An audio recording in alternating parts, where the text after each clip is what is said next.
High, আমি অনুস্মিতা। আর luckily আজকে আমি ভোর ৫টায় ঘুম থেকে উঠেছি। ৫টায় ঘুম থেকে ওঠা আমার কাছে বিশাল বড় ব্যাপার, কেননা আমি ইউজুয়ালি ঘুমাই ২টো, ২:৩০, ৩টে, তো কোনো দিন ৩:৩০ সময়। তাই এত সকালে তো আমি কোনো দিনই উঠি না, কিন্তু আজকে উঠেছি। আর উঠে এত সুন্দর একটা সূর্যোদয় দেখেছি যে আমার মন একদম ভালো হয়ে গেছে। সকালে উঠেছি যখন, তখন ভাবলাম একটু গ্রিন টি খাই। একটু ঘুম ঘুম পাচ্ছিল অনেস্টলি বলতে গেলে, তাই একটু গ্রিন টি বানিয়ে নিয়েছিলাম। তারপর আমি এখানে বসে গেছি পড়তে। আজকে আমার একটু ইচ্ছা হলো বাইরে পড়তে বসার, কেননা আমি যখন ইউজুয়ালি ঘুম থেকে উঠি তখন খুব গরম হয়ে যায়, ফ্যান ছাড়া একদম থাকা যায় না। কিন্তু এখন তো অতটা গরম হয়নি, তাই ভাবলাম যে বাইরেই পড়তে বসি। আর সকালে আমি পড়ছি ফার্স্টে জুলজি।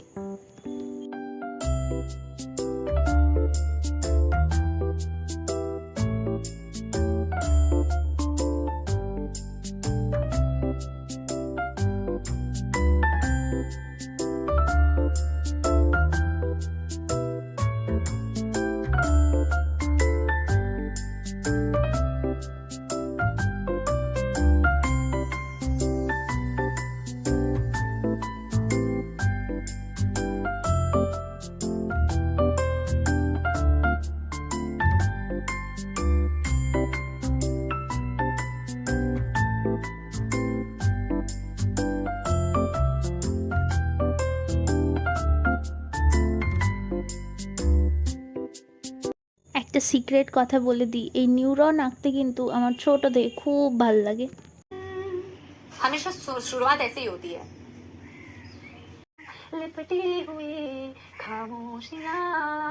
गाना तो बेटा आपको सिर्फ इसलिए सुनाती हूँ कि आप 3 क्लासेस करके थोड़ा सा रिलीफ हो जाए। চলো, ক্লাস কমপ্লিট হয়ে গেছে, টাইমার বন্ধ করে দেখে নিই। বেশিক্ষণ লাগেনি, 1 ঘন্টা 10 মিনিটেই ক্লাসটা আমার সুন্দর হয়ে গেছে।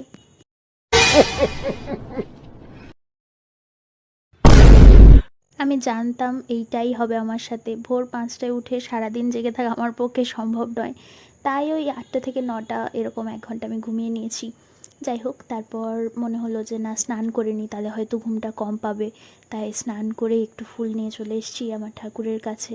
ঠাকুরকে একটু ফুল ধূপ দিয়ে সুন্দর করে সাজিয়ে দিলে ঘরটা যেন আলাদাই সুন্দর লাগে। আর এত পজিটিভ একটা ভাইব ক্রিয়েট করে এই কর্নারটা, যে সারাদিন এমনিই বেশ সুন্দরভাবে হাসতে খেলতে কেটে যায়। এরপর স্নানের পর যে ছোটোখাটো কাজগুলো থাকে সেগুলো সব মিটিয়ে নিয়েছি। আমার গাছগুলোতেও আজকে সব জল দিয়েছি, কিন্তু সেইটা আমি ফিল্ম করতে একদম ভুলে গেছি। তারপর গেছিলাম একটু নিচে আমার এই বড় বোতলটা একটু জল ভরতে। এই জলটা আমি একবার করে ভরে রেখে দিই, এটা একটা 2 লিটার্সের বোতল। আমি চেষ্টা করি পার ডে 4 লিটার মতো জল খাওয়ার, কিন্তু শুধু তো উপরেই জল খাই এমন নয়, খাবার সময় বা নিচে গেলেও জল খাওয়া হয়। তাই এই দিনে একবার করে ভরলেই জল এটাতে 1 দিন মতো তো আরামসে চলে যায়। কোনো কোনো ক্ষেত্রে হয়তো একদিনে 2বার ভরতে হয়। আচ্ছা, এখানে আমি বসে গেছি কেমিস্ট্রির একটা লেকচার অ্যাটেন্ড করতে। কেমিস্ট্রির লেকচারটা অ্যাটেন্ড করতে করতে আমি একটা প্রশ্নের উত্তর দিতে চাই। আমার একজন সাবস্ক্রাইবার আমাকে আমার লাস্ট দুটো ব্লগে জিজ্ঞাসা করেছে যে আমার সিলেবাস কতদূর কমপ্লিট হয়েছে। আমি ইয়াকিন 2.2 ব্যাচ থেকে ক্লাস করি, কিন্তু এমন নয় যে ইয়াকিনে যেটা এখন পড়াচ্ছে আমি ততটা এগিয়ে আছি। আমি পিছিয়ে আছি ইয়াকিনের ব্যাচের থেকে কিছুটা। তো আমার জুলজিতে চলছে লোকোমোশন অ্যান্ড মুভমেন্ট চ্যাপ্টারটা। বটনি আমি ইয়াকিনের পড়ি না, আমি নিজে বটনি পড়ি। বটনিটা আমার চলছে বায়োলজিক্যাল ক্লাসিফিকেশন। ফিজিক্সে চলছে মোশন ইন আ প্লেন, আর কেমিস্ট্রিতে ইকুইলিব্রিয়াম। যেই কেমিস্ট্রি ক্লাসটা আমি আগের ক্লিপে করছিলাম ওটা আমার কমপ্লিট হয়ে গেছে, কিন্তু দুর্ভাগ্যবশত আমি টাইমার অন করতে ভুলে গেছিলাম, তাই টাইমার অফ করার কোনো ক্লিপিংসও আমার কাছে নেই। তারপর এখন এখানে আমি আবার বসে গেছি পড়তে। এর মিনভাইল আমি ব্রেকফাস্ট করেও চলে এসেছি। এখন আমি পড়বো ফিজিক্স।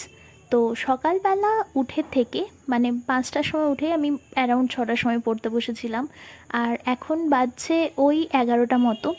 তো এটা আমার আজকের ভিডিও লাস্ট স্টাডি সেশন। তো আমি বলতে চাই তোমাদের, তো 6টা থেকে 11টা অবধি আমি প্রায় 4 ঘন্টা বা তার অল্প একটু বেশি পড়াশোনা করেছি, কিন্তু আমার এত ঘুম পাচ্ছিল যে আজকের ভিডিওটা এখানেই শেষ করছি। Bye bye.